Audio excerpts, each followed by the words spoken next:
सरिता की शादी एक अच्छे परिवार में हुई है। उसका पति रोहन उसे बहुत प्यार करता है। घर में उसकी सास शांति और ननद मीनाक्षी भी है, जो सरिता के किसी काम में दखल अंदाजी नहीं करती। लेकिन फिर भी सरिता को ऐसा लगता है कि दुनिया की सबसे ज्यादा बेचारी बहू वही है और सबसे ज्यादा अत्याचार उसी पर हो रहा है। माँ जी, ये लीजिए आपकी चाय।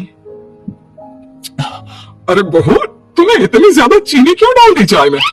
हाय हाय माँ जी, मैंने तो उतनी ही मीठी बनाई है जितनी मीठी आपको पसंद है। माँ जी, आपको तो मेरे हाथ की चाय अच्छी ही नहीं लगती। जब देखो कुछ न कुछ कमी निकाल ही देती हो। अरे बहू, तू एक बात के पीछे ही पड़ जाती है। मैंने ऐसा कब कहा कि तू रोज चाय खराब बनाती है?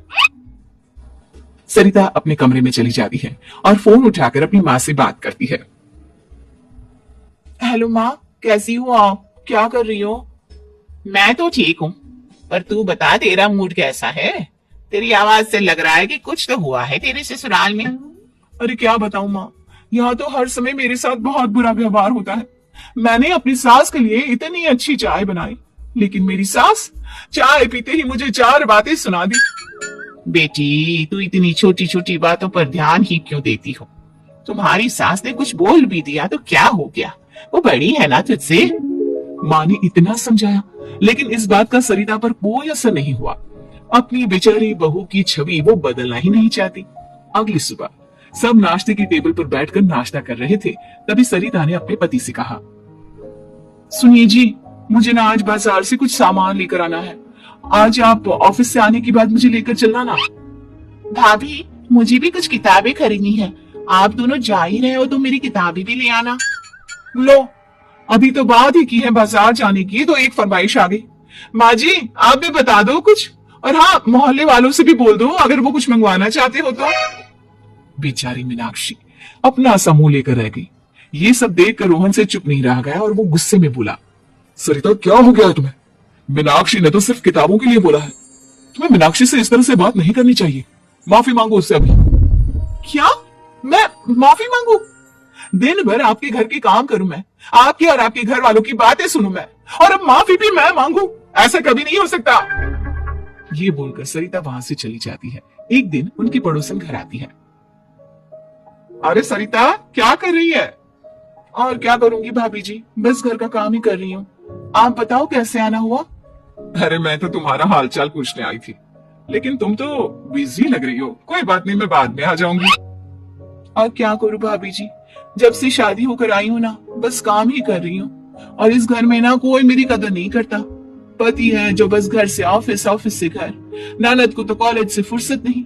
बची सास तो उनका सारा समय मेरी गलतियां निकालने में लग जाता है।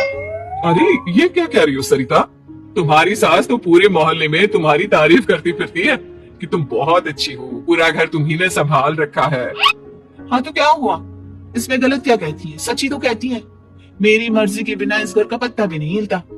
शाम को जब रोहन घर आया तो उसने सबसे कहा, कल हम सबको मौसी जी के घर जाना है। उनकी बेटी की शादी है। सब अपनी अपनी पैकिंग कर लो, सुबह होते ही निकल जाएंगे। और सरिता, तुम कान खोलकर सुन लो, वहां जाकर किसी की बुराई भलाई शुरू मत कर देना, नहीं तो मुझसे बुरा कोई नहीं होगा। हाय हाय जी, आप तो ऐसे कह रहे हो जैसे मैं सुबह शाम सबकी बुराई करती फिरती हूँ। आज तक कोई कह नहीं सकता कि मैंने किसी की पीठ पीछे किसी के बारे में कोई बुरी बात बोली हो तो। अरे बस बहू, बात को और ज्यादा आगे मत बढ़ा। हमें सब पता है तो हमारे साथ क्या व्यवहार करती है। ये बात घर तक रखना, शादी में किसी को कुछ मत बोलना, नहीं तो सब कहेंगे कि शांति की बहू कितना बोलती है। हाँ हाँ, सब कुछ तो मैं ही बोलती हूँ ना। आप लोग तो हर समय फूलों की बारिश करते रहते हो मेरे ऊपर। सारी गलती मेरी है जो मैं इस घर में आई, सबका कितना ध्यान रखती हूँ, लेकिन फिर भी मेरी तो आप लोगों की नजर में कोई कदर ही नहीं है। अगली सुबह सब लोग मौसी जी के घर पर चले जाते हैं। वहां पर शादी का माहौल होता है, सब जगह चहल पहल होती है, बहुत सारे मेहमान आए हैं। सरिता को वहां बहुत अच्छा लग रहा है। वो अपने मन में सोचती है, यहाँ कितना अच्छा लग रहा है, कितनी रौनक है। मैं यहाँ किसी से ज्यादा बात नहीं करूंगी। अगर मेरे मुंह से कुछ ऐसा वैसा निकल गया तो रोहन जी तो मुझसे गुस्सा हो जाएंगे। सरिता ये सब सोच ही रही थी कि वहां रोहन की कजिन साक्षी आ गई और सरिता से बोली, आप सरिता भाभी हो ना? जितना आपके बारे में सुना था, आप तो उससे भी ज्यादा सुंदर हो। हाँ वो तो है, मेरी सुंदरता की तारीफ सब करते हैं। मेरे मायके में तो सब यही बोलते हैं कि रोहन जी की किस्मत बहुत अच्छी है जिन्हें मैं मिली। लेकिन आप कौन है? मैंने आपको पहचाना नहीं। मैं रोहन भैया की कजिन हूँ। आपकी शादी पर नहीं आ पाई थी ना, इसलिए आप मुझसे मिली नहीं कभी। शांति मौसी और मीनाक्षी आपकी बहुत तारीफ करते हैं। क्या कहा तुमने? मेरी तारीफ? कभी नहीं। मेरे ससुराल वाले कभी मेरी तारीफ कर ही नहीं सकते। मैं इतनी अच्छी हूँ, मेहनती हूँ, लेकिन उन्हें तो मेरी कदर ही नहीं। सारा दिन घर का काम करती हूँ, फिर भी मेरी सास ना मुझे सुनाती रहती है, और पति भी मेरी सास की साइड लेते हैं। ना कभी बाहर ले जाते हैं, ना कहीं घुमाने। अगर घुमाने के लिए कभी बोल भी देना तो उनकी बहन बीच में आ जाती है। मैं कैसे रह रही हूँ उस घर में, ये मैं ही जानती हूँ। सरिता की ये बातें सुनकर साक्षी को बड़ी हैरानी हुई। अब वो हर किसी के सामने अपनी बढ़ाई और ससुराल वालों की बुराई करने लगी। रोहन और शांति को सरिता पर बहुत गुस्सा आया, लेकिन वो चुप रहे। अगले दिन जब वो अपने घर पर आए, सरिता, तुमने क्यों सबके सामने मेरी इज्जत का तमाशा बनाया? तुमसे बोला था ना कि चुप रहना। अजी ऐसा भी क्या कह दिया मैंने जो इतना भड़क रहे हो? तुम जहां जाती हो अपना रोना शुरू कर देती हो, कभी किसी दूसरे की बात ही नहीं सुनती, बस अपनी कहती रहती हो। तुमने सबके सामने हमारा तमाशा बनाकर रख दिया है। हे भगवान, मुझे अपने पास बुला ले।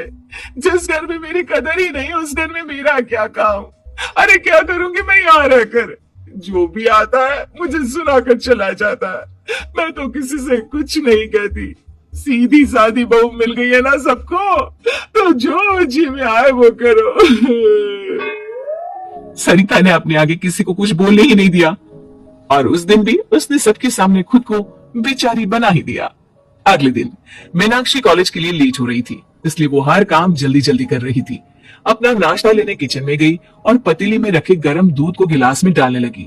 दूध का पतीला उसके हाथ से छूट गया और गरम गरम दूध उसके हाथ पर गिर गया। ओए माँ, हाय मेरा हाथ, माँ मेरा हाथ जल गया। मीनाक्षी की आवाज सुनकर सरिता दौड़ती हुई आई। ये क्या किया तुमने? तुम्हें नाश्ता चाहिए था तो मुझसे बोल देती, मैं क्या मना कर देती? अब पता नहीं कितने दिन की मुसीबत पाल ली तुमने। सरिता मीनाक्षी को उसके कमरे में ले गई और उसका बहुत ख्याल रखा। उसका इस तरह से ख्याल रखना शांति और रोहन को थोड़ा अजीब लगा। माँ, सरिता के दिमाग का भी कुछ पता नहीं, पर शादी में सबको इतना कुछ बोलकर आई है हमारे बारे में, और अब मीनाक्षी की कितनी अच्छी देखभाल कर रही है। ये ऐसा क्यों करती है? बेटा, तेरी बीवी की ना आदत हो गई है सबके सामने खुद को बेचारी दिखाने की, और आदत इतनी जल्दी नहीं बदलती। जब ये बोलना शुरू करती है तो रुकने का नाम ही नहीं लेती, इसलिए इसे पता ही नहीं चलता कि ये किसके सामने क्या बोली जा रही है। लेकिन दिल की बहुत अच्छी है। हमें भी अपना दिल बड़ा करके ये जैसी है इसे स्वीकार करना चाहिए।